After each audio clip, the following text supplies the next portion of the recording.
Hello friends, welcome to my YouTube channel. Chapter 10 circle से theorem 10.5 करेंगे।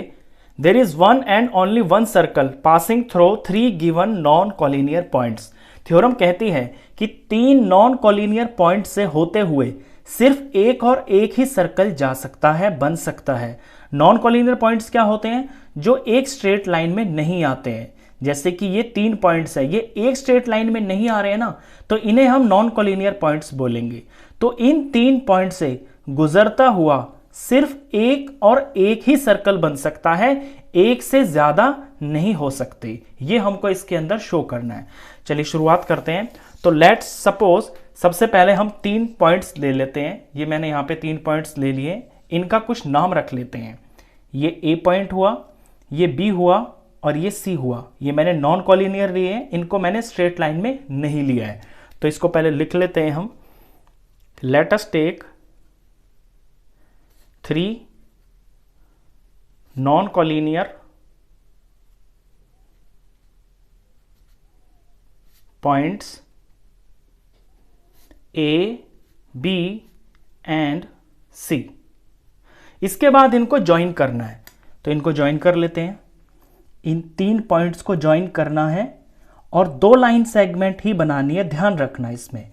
तो A B को मैंने ज्वाइन किया और यहां पे मैंने बी सी को ज्वाइन कर लिया। तो लिखते हैं join A B and B C. इसके बाद ये जो 2 लाइन सेगमेंट्स हैं, इनका बनाना है मुझे परपेंडिकुलर बाइसेक्टर। तो परपेंडिकुलर बाइसेक्टर बनाने के लिए जिस लाइन सेगमेंट का परपेंडिकुलर बाइसेक्टर बनाया जाता है, उस लाइन सेगमेंट की लेंथ का आधे से ज्यादा हम कंपास पे लेते हैं और दोनों एंड पॉइंट्स पे रख के बारी बारी से ऐसे आर्क लगाते हैं। ये मैंने ए पे रख के किया, ये मैंने आधे से ज्यादा खोला है, ध्यान रखना इस बात का आप भी। यहां पे बी पे रख के ऐसे ये आर्क लगाई, 2 इधर से 2 इधर से। तो यहां पे मुझे 2 पॉइंट्स मिलेंगे। ये जो आर्क्स इंटरसेक्ट होंगी, ये 2 पॉइंट्स मिलेंगे और एग्जैक्टली इन पॉइंट से होते हुए मुझे एक लाइन बनानी होगी। एक्यूरेसी का इसमें आप ध्यान रखना, बहुत सफाई से करना होगा, एक्यूरेट होनी चाहिए चीजें। तो ये मैंने ये ए बी का परपेंडिकुलर बाइसेक्टर बन गया है। थोड़ा सा यहां पे ये पॉइंट से इधर जा रहा है, तो मैं थोड़ा सा इधर ले लेता हूं इसे, वरना आगे चल के यही चीज जो है सवाल को थोड़ा खराब कर देगी। ये इस बार मैंने बिल्कुल ऊपर से लिया है।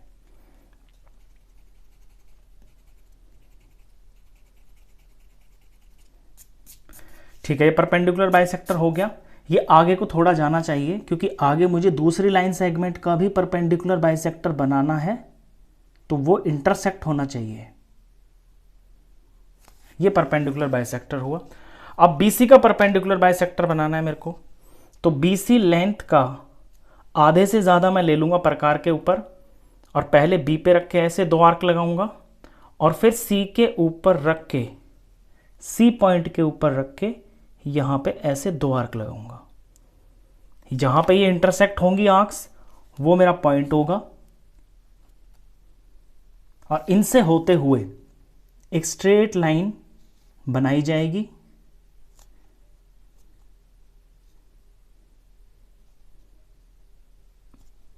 ये परपेंडिकुलर बाइसेक्टर बीसी का हुआ। अब ए बी का परपेंडिकुलर बाइसेक्टर और बीसी का परपेंडिकुलर बाइसेक्टर, ये दोनों के दोनों यहां पे इंटरसेक्ट हो रहे हैं। ये पॉइंट देख रहे हैं आप यहां पे, इस पॉइंट का नाम मैं ओ रख लेता हूं। तो जितना भी कंस्ट्रक्शन किया है पहले तो इसको लिख लेते हैं। तो ये कंस्ट्रक्शन है इसके अंदर कि draw perpendicular bisector of A B and B C. Draw perpendicular, ये परपेंडिकुलर का निशान होता है, perpendicular bisector of A B and B C and let they intersect at ओ।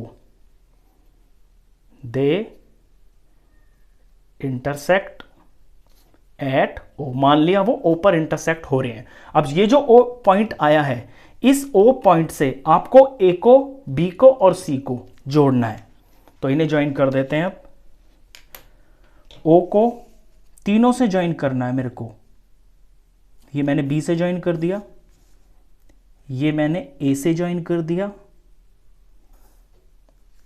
और यहां फिर इस ओ पॉइंट को मैंने सी से ज्वाइन कर दिया।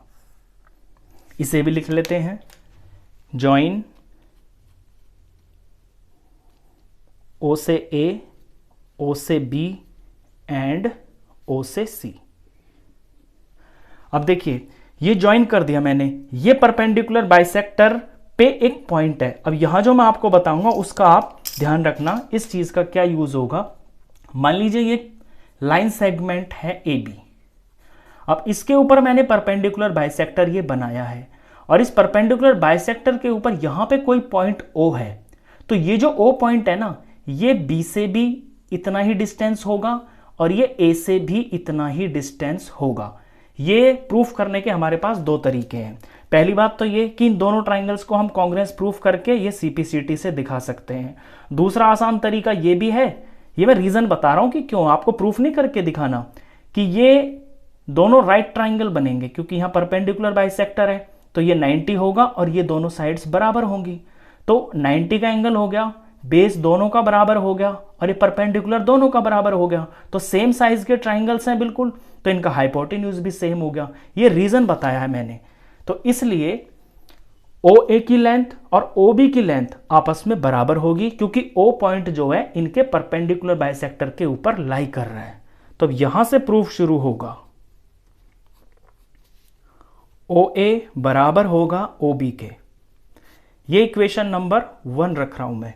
इसी तरह BC का परपेंडिकुलर बाइसेक्टर है ये, और ये भी यहां पे O कोई पॉइंट है इसके बाइसेक्टर के ऊपर, तो O से B की लेंथ और O से C की लेंथ, ये दोनों लेंथ जो है बराबर होगी, तो OB बराबर होगा OC के।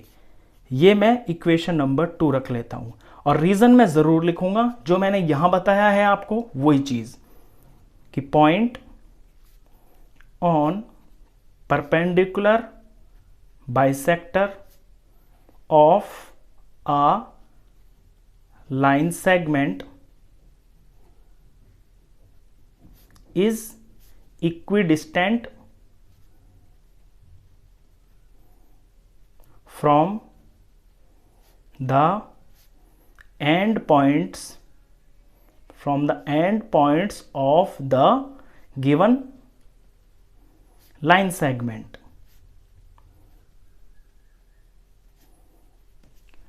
अब 1 और 2 पे ध्यान दीजिए, यहां पे OA की लेंथ OB के बराबर है और OB जो है वो OC के बराबर है, तो 1 और 2 से हम कह सकते हैं कि ये तीनों आपस में बराबर है, OA, OB और OC ये तीनों बराबर हो गए।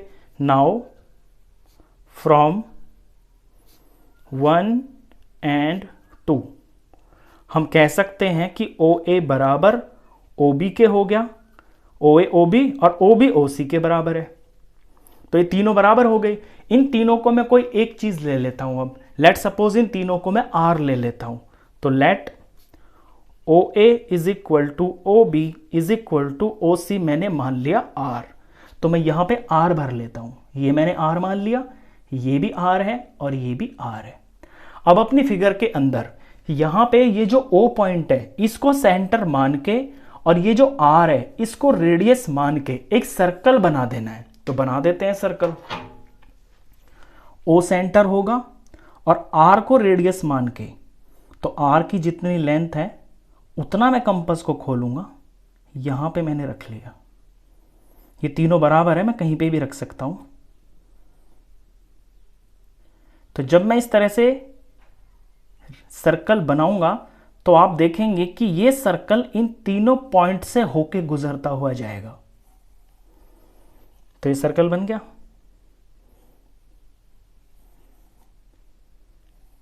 इस स्टेप को राइट डाउन कर लेते हैं। Now taking O as center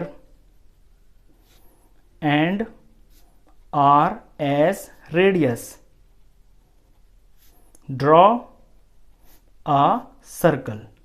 अब जब ये सर्कल बन गया, तो सर्कल बन गया, आपको दिख भी रहा है कि ये सर्कल इन तीनों पॉइंट से होते हुए गुजर रहा है, तो यहां हमें ये रिजल्ट मिल रहा है कि एक सर्कल बन सकता है। तो यहां हम इंप्लाई कर सकते हैं इस चीज से कि it is possible to draw a circle, या वन बोल देता हूं मैं, ड्रॉ वन सर्कल। ये पॉसिबल है कि 3 पॉइंट से गुजरता हुआ एक सर्कल तो बन सकता है, लेकिन थ्योरम में सिर्फ ये नहीं कहा कि एक बन सकता है, थ्योरम में ये कहा है कि सिर्फ और सिर्फ एक ही बन सकता है। यानी हमें यह भी शो करके दिखाना होगा कि इस एक सर्कल से अलग कोई और सर्कल नहीं बन सकता। तो अब यहां पे ये तो हमने दिखा दिया कि एक बन सकता है, अब इसे हम कैसे शो करेंगे कि एक से ज्यादा नहीं बन सकता, तो उसके लिए हम ये एक्सप्लेनेशन देंगे। क्योंकि AB का और BC का ये जो परपेंडिकुलर बाइसेक्टर्स है ना, ये दो नॉन पैरेलल लाइंस हैं। अब नॉन पैरेलल लाइंस जब इंटरसेक्ट होती हैं तो वो एक ही पॉइंट के ऊपर होती हैं। कभी भी दो लाइंस दो पॉइंट के ऊपर थोड़ी इंटरसेक्ट हो सकती हैं, अगर वो नॉन पैरेलल है तो एक ही पॉइंट के ऊपर इंटरसेक्ट होंगी। और ये कहां पे हो रही है? ये O पे हो रही है। यानी कि O अगर सेंटर है तो इस सेंटर से सिर्फ एक ही सर्कल बन सकता है। तो इसे हम ऐसे लिखेंगे, since to non parallel lines intersect at one and only one point, क्योंकि दो नॉन पैरेलल लाइंस जो हैं वो एक ही पॉइंट पे इंटरसेक्ट होती हैं, तो इससे हमें ये इंप्लीकेशन मिल रहा है कि O is the only centre of the circle. O is the only centre of the circle. वो सर्कल जो इन 3 पॉइंट से गुजरता हुआ बनेगा ना, उसका सिर्फ एक और एक ही सेंटर होगा। जब सेंटर ही एक होगा तो सर्कल भी एक ही बन सकता है। तो यहां से हमें एक चीज और इंप्लाई हो रही है कि सर्कल OR, सर्कल का नाम इस तरह से लिखा जाता है, C लिख के ब्रैकेट के अंदर पहले सेंटर लिखते हैं फिर रेडियस लिखते हैं, कि circle OR is one and only one circle which passes through ABC।